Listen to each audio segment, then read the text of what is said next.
Agora vamos para esse daqui. Vocês acham que isso é propaganda de quê? Café. Super Bonder, cola. Alguém disse, não, não é de cola. Por que não é de cola? Por que é de cola? Não tem um pedacinho para colar? Ah, ela está dizendo, ó, tem um pedacinho para colar. Não tem um pedacinho para colar? Mas por que alguém levantou a possibilidade de ser cola?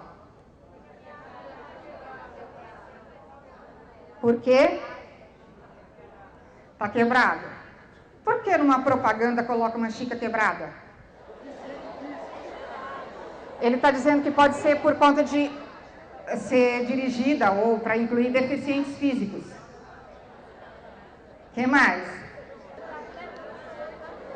Ah! Tem um pedacinho aqui, ó.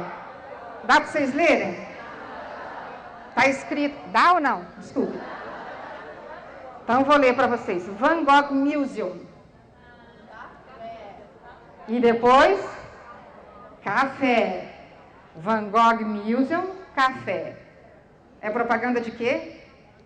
Porque o Van Gogh decepou as orelhas. Então, é propaganda do café do Museu Van Gogh. E por que que a xícara não tem asa? Né? O Van Gogh fez o quê com a orelha dele? Arrancou fora num determinado momento da sua vida, né? Então, vejam, para eu compreender essa propaganda, qualquer leitor compreende?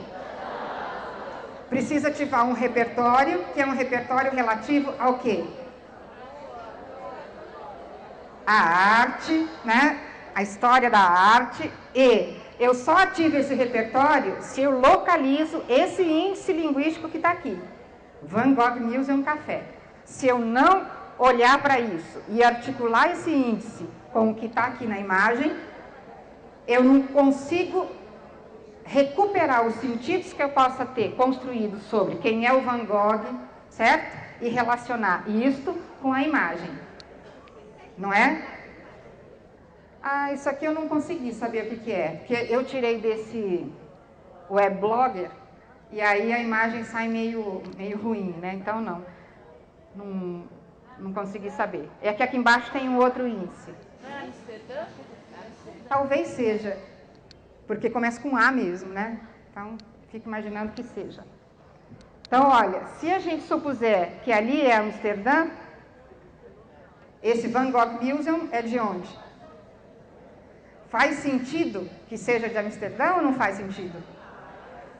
Bom, então, qual é a questão que está em foco aqui para a gente? A questão que está em foco é, eu preciso tanto saber articular os índices do que estão aqui, ter um repertório de sentidos construídos e de significados para poder atribuir para o texto que eu estou lendo, né?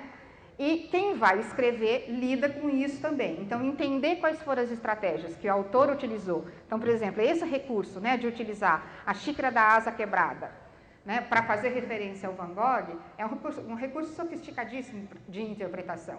Se eu não tenho esse conhecimento, se eu não consigo ter a capacidade de recuperar os sentidos e os significados que eu tenho já construídos, o meu repertório anterior sobre arte, se eu não tenho essa capacidade, né, de recuperar e articular com o que eu estou vendo, com o que eu estou lendo, eu não consigo atribuir sentido de fato para o texto, né? Então, de fato, vocês viram que eu já comecei dizendo que era uma propaganda, né? E não uma simples fotografia. Então, é uma propaganda. Se eu não tivesse dito que é uma propaganda, muito provavelmente o processo de chegar ao sentido desse texto teria sido diferente. Então, quando eu disse é uma propaganda, eu já coloquei um índice do contexto de produção, que é o gênero no qual o texto foi organizado.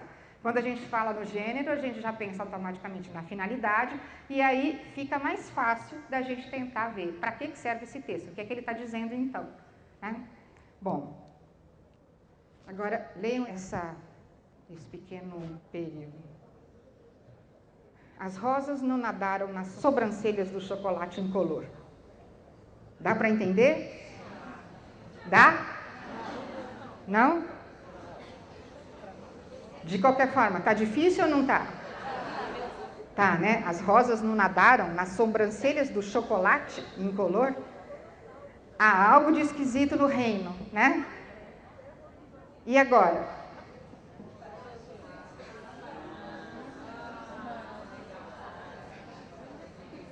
Melhorou?